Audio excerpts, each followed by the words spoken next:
কলা বা অংশের অংশ, কলা বা অংশের অংশ। এবার বোঝা গেল?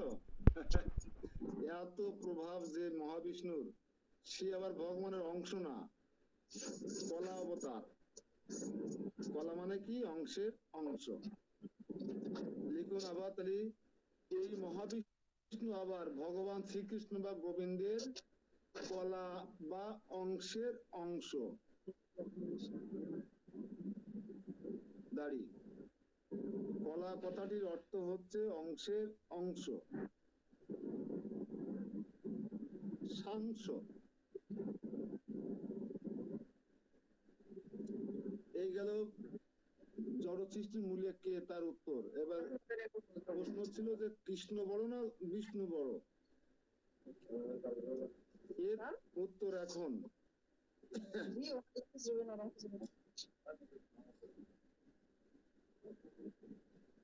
লিখুন, গোবিন্দ কৃষ্ণ বা গোবিন্দ থেকে বলরাম, কৃষ্ণ বা গোবিন্দ থেকে বলরাম প্রকাশিত হয়।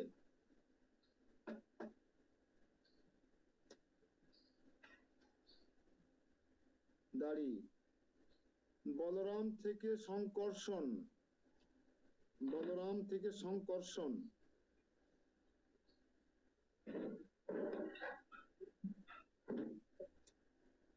কমা, সংকর্ষণ থেকে নারায়ণ,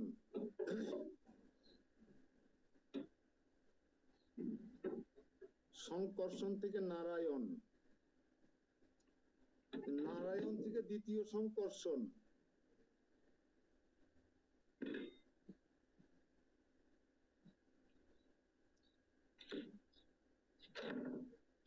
নারায়ণ থেকে দ্বিতীয় সংকর্ষণ,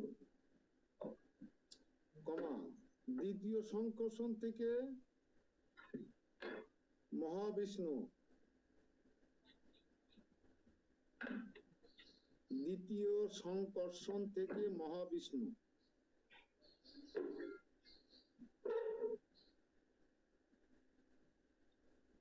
সবাই ভিডিও অন করুন, অন না করলে আমি কি করে বুঝবো আপনাদের লেখা হচ্ছে কিনা, কেউ লিখছেন কিনা।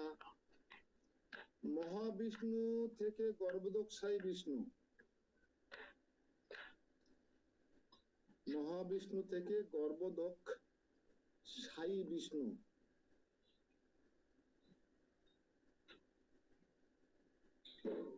এবং গর্ভদোক্ষাই বিষ্ণু থেকে ক্ষীরোদোক্ষাই বিষ্ণু, ক্ষীরোদক ক্ষয় ক্ষীয় দীর্ঘি দ ক, ক্ষীরোদক সাই বিষ্ণু।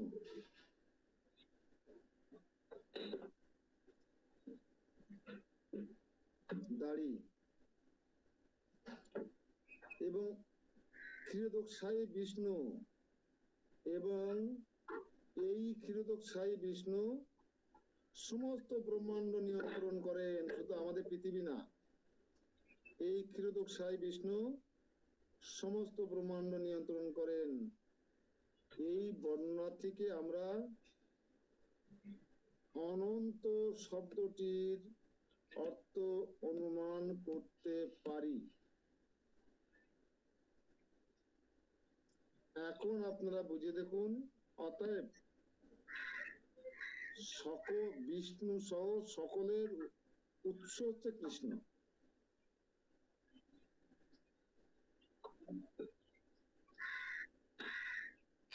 এখন প্রমাণ করুন, কৃষ্ণ বড় না বিষ্ণু বড়?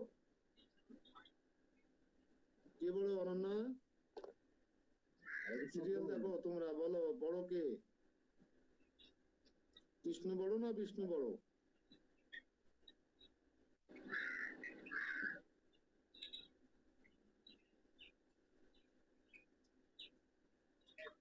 এখন আর কারো প্রশ্ন করার অবকাশ নেই যে বিষ্ণু কোথায় আর কৃষ্ণ কোথায়।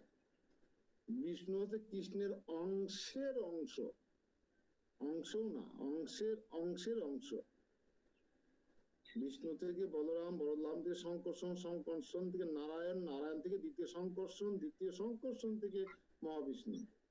কত স্টেপ নিচেই বোঝেন? এখন যেন কেউ প্রশ্ন বা ডাউট করে আপনাকে বিভ্রান্ত করতে না পারে। আপনি এই মনুসংহিতার পঞ্চম অধ্যায় 48 নম্বর শ্লোকের আলোকে আপনি তার মোক্ষম জবাব দিয়ে দেবেন, কিন্তু বিনয়ের সঙ্গে, মিষ্টি করে। ঠিক আছে? হরে কৃষ্ণ। আমার এই 16 নম্বরটা মনে থাকে না, পঞ্চম অধ্যায় মনে থাকে, কিন্তু 16 নম্বরটা মনে থাকে না। এই জন্যই বলছি ভগবান হচ্ছে সকল অবতারের অবতারী। কৃষ্ণ অবতার নন, অবতারী।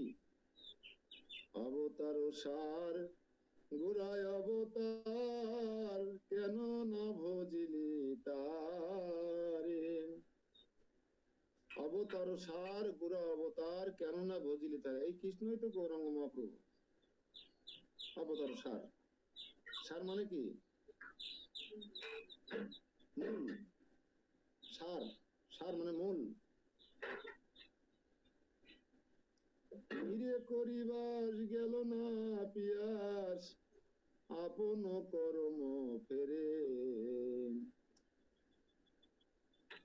অবতার সার গোড়ায় অবতার, কেন না ভজিলি তারে। অবতার সার গোড়া অবতার, কেন না ভজিলি তারে। নিরে করিবাস গেল না পিয়াস, আপন কর্ম ফেরে। তা আপনি যদি গৌরাঙ্গ মহাপ্রভু গুরু অবতারকে আপনি সার মনে না করতে পারেন, তার ভজনা যদি আপনি যুক্ত হতে না পারেন, তাহলে আপনি জলের সমুদ্রে বাস করেও আপনি পিপাসায় কাতর হয়ে মারা যাবেন। তাই আমরা যারা হাতের কাছে মহাপ্রভু পেয়েও তার ভজনা করছি না, আমরা হাজারো গ্রন্থ, হাজারো বিদ্যা, হাজারো কর্মকাণ্ড দিয়ে আমরা আমাদের ভিতরে পিপাসা মেটাতে পারছি না। বাস্তব কিনা বলুন?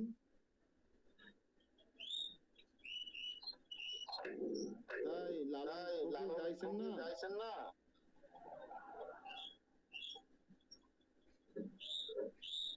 বাড়ির কাছে আর শ্রীনগর, সেটা একবার পড়শি বছর পরে আমি এক নাম চিনিলাম তারে।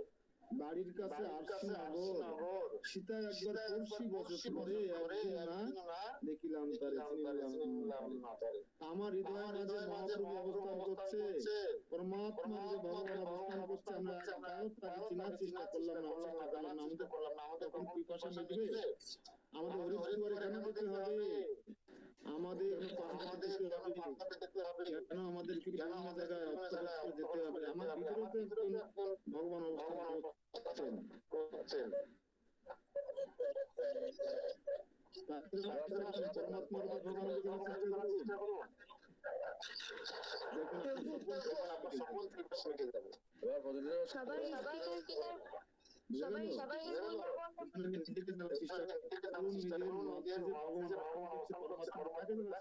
উপর ভগবান চেষ্টা করুন, দেখবেন ভগবানের প্রতি বিশ্বাস, ভক্তি, ভালোবাসা, হ্যাঁ, জানার আগ্রহ, ভালোবাসার আগ্রহ,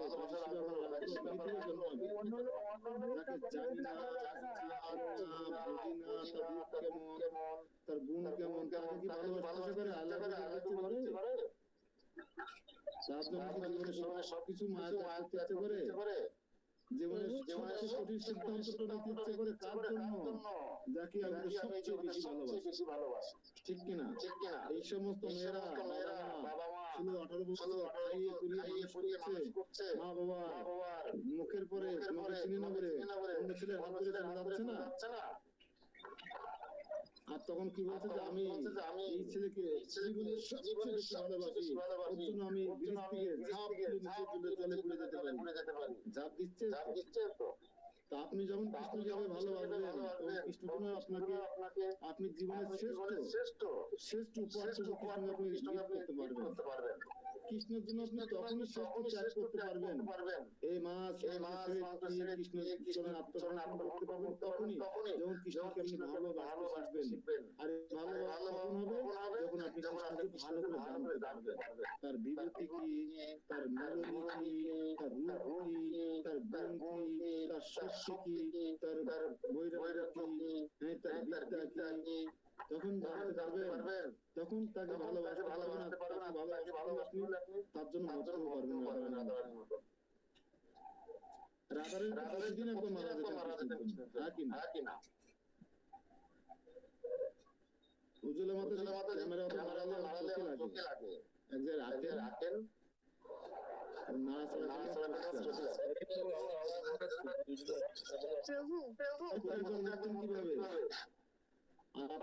কিভাবে প্রতিদিন কত পরিমাণে কান্না করতেন রাধারানীকে ভালোবেসে চোখে জল ফেলেছেন সারা ব্রহ্মাণ্ডে জল একত্রিত করলে আর রাধারানী জলের সঙ্গে বৃন্দাবন আপনি আমি এখানে বসবাস করি এখান থেকে হাজার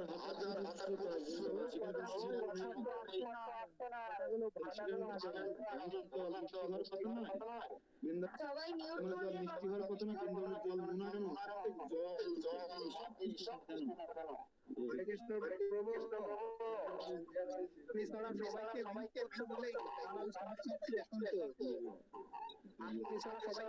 বৃন্দাবনের জল মনে কেন হয় না কেন সেটা তো সমস্যা নেই নেই তাহলে রাধারানীর চোখের জল এত পরিমাণ মাটিরা লবণ হয়ে গেছে পাতাল পর্যন্ত লবণ হয়ে গেছে এর জন্য কোনো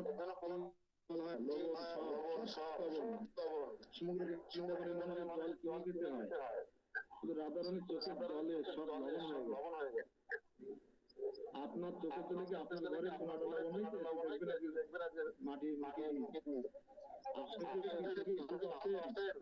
কৃষ্ণকে ভালোবেসে দেখলাম আপনার ঘরে মাটি লবণ হয়েছে কিনা আপনার তাহলে বুঝলেন যে আপনি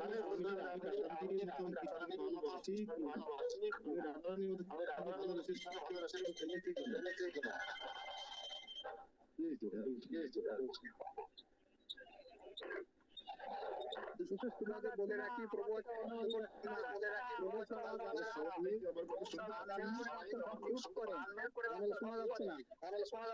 কিরকম হচ্ছে কেন বুঝতে পারছি প্রতিধ্বনি হচ্ছে একজন যে আমি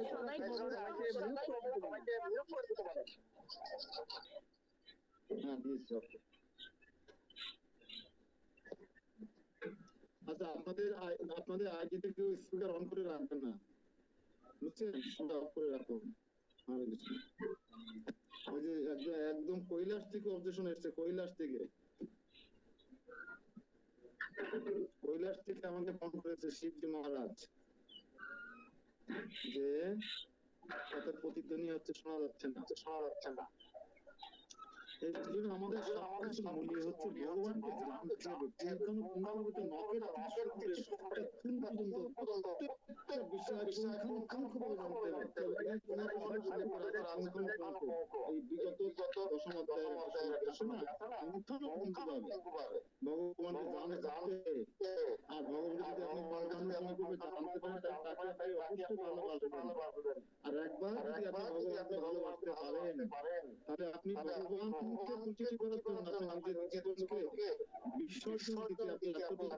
ভগবান করবেন না মাতাজি আপনি মোবাইল অন করছেন অন করবেন না হ্যাঁ একটা ছেলে একটা মেয়েকে ভালোবেসে যদি সে গলায় দড়ি দিয়ে ঝুলতে পারে বিষ মুখে পুড়ে দিতে পারে বাবা মাকে ত্যাগ করতে পারে কোঠের বারান্দায় গিয়ে বাবা মার গায়ে ধাক্কা দিয়ে চলে যেতে পারে এটা তো প্রেম নয় এরা তো কাম আর তাহলে প্রেম আরো কত উন্নত প্রেম আরো কত উজ্জ্বল প্রেম আরো কত পবিত্র মানুষে জীবে জীবে কখনো কোনো প্রেম হয় না জীবে জীবে হয় কাম আর প্রেম হয় আর ভক্তের মধ্যে আমরা ভক্ত না ভগবান আমরা কার সঙ্গে প্রেম করবো লাইনের সাথে মজনুর সাথে না কৃষ্ণের সাথে আমরা প্রেম করবো আর কৃষ্ণকে প্রেম করতে গেলে কৃষ্ণকে ভালোবাসতে হবে কৃষ্ণকে জানতে হবে তখন কৃষ্ণ কোন ফল পছন্দ করে কোন ফুল পছন্দ করে কোন জল পছন্দ করে কোন গান পছন্দ করে কোন কালারের পোশাক পছন্দ করে, কোন বাসি পছন্দ করে, কোন আইটেম পছন্দ করে, ছানা না রসা, দোকা না কি, সব আপনার তখন চিন্তা হবে কৃষ্ণকে কেন্দ্র করে। আপনি যাকে সবচেয়ে বেশি ভালোবাসেন সে নাতি, নাত জামাই যদি আপনার বাড়িতে আসে, তাহলে আপনার সারাদিন চিন্তা হবে, ফোন করে বলবেন, এই নাতনি, আমার জামাই নাত জামাই কি কি পছন্দ করে রে, আমি তাই তাই রান্না করব। ফোন করে বলেন কিনা? হ্যাঁ, ঠিক। আপনি যদি ভগবানকে সেই রকম ভালোবাসতে পারেন না, তাহলে পত্রং পুষ্পং ফলং তো হোম যো মে ভক্তা প্রযচ্ছতি তৎ অহং ভক্তা প্রীতম স্নামি প্রজাতনম। অর্থাৎ ভগবান কি কি পছন্দ করে আপনি তখন বুঝে করে যাবেন। তখন আর কাতলা মাছ মেরে পুকুর থেকে রান্না করে থালায় নিয়ে ভগবান তুমি গ্রহণ করো, যেহেতু ভগবান বলছে যা খাবা আমাকে দিয়ে খাবা, আমি কাতলা মাছ ভগবানকে দিয়ে খাইছি, এরকম তখন মনে হবে যখন কৃষ্ণকে জানতে পেরে যাবেন, কৃষ্ণ কি পছন্দ করে কি খায় জানতে পেরে যাবেন, তখন কাতলা মাছের মাথা দিয়ে ভগবানকে নিবেদন করতে ইচ্ছে করবে? করবে না। তখন আপনি অলরেডি জেনে যাবেন যে কৃষ্ণ কি গ্রহণ করে আর কি গ্রহণ করে না। আরে ভগবান কেন, আপনি অদ্বৈত চায়ের কাপ দিয়ে চা খাওয়াতে অফার করে চা খাওয়াতে পারবেন? ভগবান তো অনেক দূরের কথা। অদ্বৈত ভগবান দাসকে চা অফার করলে চা খায়? তাহলে ভগবান কেন খাবে? অদ্বৈত ভগবান দাস কি আপনার হাতের খায়? তাহলে ভগবান কেন খাবে? এভাবে বুঝতে শিখতে হবে। তাহলে নিশ্চয় আমার হাতে যদি ভগবানকে খেতে হয়, অদ্বৈত ভগবানকে আগে খেতে হবে। হ্যাঁ, অদ্বৈত ভগবান দাসকে আগে খেতে হবে আপনার হাতে, তারপরে ভগবান খাবে, এটা বুঝতে হবে, উপলব্ধি করতে হবে। এই হচ্ছে গীতা, বুঝতে হবে এইভাবে। কোথায় শুধু মুখস্থ করে গেলে হবে না, পড়ে গেলে হবে না, যে 3 অধ্যায় পড়লে স্বর্গে যাব, 2 অধ্যায় করলে মুখ লোকে যাবো, এই জন্য গীতা নয়। গীতা হচ্ছে ভগবানকে জানা, আমাকে জানা, আমার জীবনের উদ্দেশ্য কি, এম কি, এর বুঝতে পারা, উপলব্ধি করা এবং সেই মোতাবেক কাজ করা, তাহলে আপনার গীতা পড়ার সার্থকতা। হরে কৃষ্ণ। এখানে অর্জুন বলছেন তার মোহ নিয়ন্ত্রণ নিরসন হয়েছে, অর্থাৎ অর্জুন শ্রীকৃষ্ণকে সাধারণ মানুষ বলে মনে করছেন না এখন আর। অর্জুন এখন আর পরমেশ্বর ভগবান শ্রীকৃষ্ণকে সাধারণ মানুষ বলে মনে করছেন না, তার বন্ধু বলেও মনে করছেন না। যে কথাগুলো আমি একটু আগে বলে গেলাম, তাই প্রভুপাদ এখানে লিখেছেন, তিনি তাকে সমস্ত কিছুর পরম উৎস রূপে দর্শন করছেন, এখন সবকিছুর উৎস। অর্জুন পূর্ণ জ্ঞান প্রাপ্ত হয়েছেন এখন, এবং পরমেশ্বর ভগবান শ্রীকৃষ্ণকে যে তিনি বন্ধু রূপে পেয়েছেন তা উপলব্ধি করে পরম আনন্দ আস্বাদন করছেন, যে আমি পরমেশ্বর ভগবানকে আমি বন্ধু রূপে পেয়েছি, এই আমার সৌভাগ্য। কিন্তু আপনি প্রেমিক হিসেবে পেতে পারেন, আপনি বন্ধু হিসেবে পেতে পারেন, আপনি নিজের সন্তান হিসেবে কৃষ্ণকে পেতে পারেন, আপনি আপনার মনিব হিসেবে কৃষ্ণকে পেতে পারেন, আপনি আপনার যা মনে চায় সেই হিসেবে পেতে পারেন। তার মূল উৎস হচ্ছে, সূত্র হচ্ছে কৃষ্ণকে ভালোবাসতে হবে, কৃষ্ণকে জানতে হবে। আমি কৃষ্ণকে জানার প্রতি কেন বারবার জোর দিচ্ছি, কেন আপনি যতক্ষণ না পরমেশ্বর ভগবান শ্রীকৃষ্ণ জানতে পারবেন না, ততক্ষণ কৃষ্ণ সঙ্গে আপনার একটা সম্বন্ধ স্থাপন হবে না। আর সম্বন্ধ যখন স্থাপন না হবে, ততক্ষণ আপনি আপনার শুধু সময়ের অপব্যয় হবে মাত্র। সাই বলছেন, সম্বন্ধ করিয়া ভজে কৃষ্ণ তারে নাই ত্যাজে, আর সব মরে অকারণ। অকারণে মরে যাচ্ছি, কৃষ্ণ ভজনা করতে হবে। সে হতে পারে বাৎসল্য প্রেমের রস, হতে পারে দাস্য, সক্ষ, হ্যাঁ, মধুর, যে কোনো একটা প্রেম হতে পারে। যশোদা মায়ের যে ভালোবাসা কি রস ছিল, যশোদা মায়ের বাৎসল্য প্রেমের রস ছিল। অর্জুন ছিল সক্ষ, সখা। হনুমানের কি ছিল? হনুমান, আমরা হনুমানকে অনুসরণ করি না, দাস্য। আমি দাস, তুমি মনিব। দাসের কাজ হচ্ছে মনিবের সেবা করা, দাসের কাজ হচ্ছে মনিবের পছন্দের কাজগুলো করা, দাসের কাজ হচ্ছে মনিবের পছন্দের খাবারগুলো রেডি করা, দাসের কাজ হচ্ছে মনিবের পছন্দের ড্রেস তার সামনে তুলে ধরা, মনিবের কাজ হচ্ছে, দাসের কাজ হচ্ছে মনিবের পছন্দের গানগুলো গাওয়া। এমন তোমায় দিলাম, 3 দিন তোর বাড়িতে গেলাম, দেখা পেলাম না, আমরা এসব গান গাই কিনা? এই গান কি আমার মনিব, আমার কৃষ্ণ পছন্দ করে? তাহলে আমরা দাস হতে পারছি না। আমরা খাটে করে থাকি আর আমার ভগবান থেকে খাটের নিচে, হয় কিনা? আমি কি দাস হলাম তাহলে? আমি যা যা খেতে পছন্দ করি তাই তাই কিনে নিয়ে আসলাম, কিনে এনে ভগবানকে চালাই দিলাম। তাহলে ভগবানের ঢেঁড়স পছন্দ না। এই তোমার 13 কথা তুমি ঢেঁড়স কিনে রেখে আইছি, আপনি মনে নেই? সেদ্ধ করে 13 কাছে রেখে আইছি। হ্যাঁ, ওই যে ওই অপুদের বাড়ি থেকে উঠতে গলিতে মেন রাস্তা দিয়ে বাম পাশে ওখানে দোকানে রেখে এসেছি। 30 টাকা করে এত সুন্দর ভেন্ডি আর 30 টাকা করে শশা, যা আমার কমলে 50 টাকার উপরে কেজি। ওইদিকে প্রচুর হয় এগুলো। 1 কেজি কিনছি, 1 কেজি নিয়েছি, 1 কেজি রেখে এসেছি ভুল করে। তা আমার কৃষ্ণ ভেন্ডি পছন্দ করে না, কিন্তু আমার ভেন্ডি পছন্দ। আমি সিদ্ধ করে দিলাম কৃষ্ণকে। কৃষ্ণ সিদ্ধ খায়? আর রাধারানীকে কৃষ্ণকে সিদ্ধ করে দেয়? কৃষ্ণ কি ডায়াবেটিস আছে? কিন্তু আমার ডায়াবেটিস।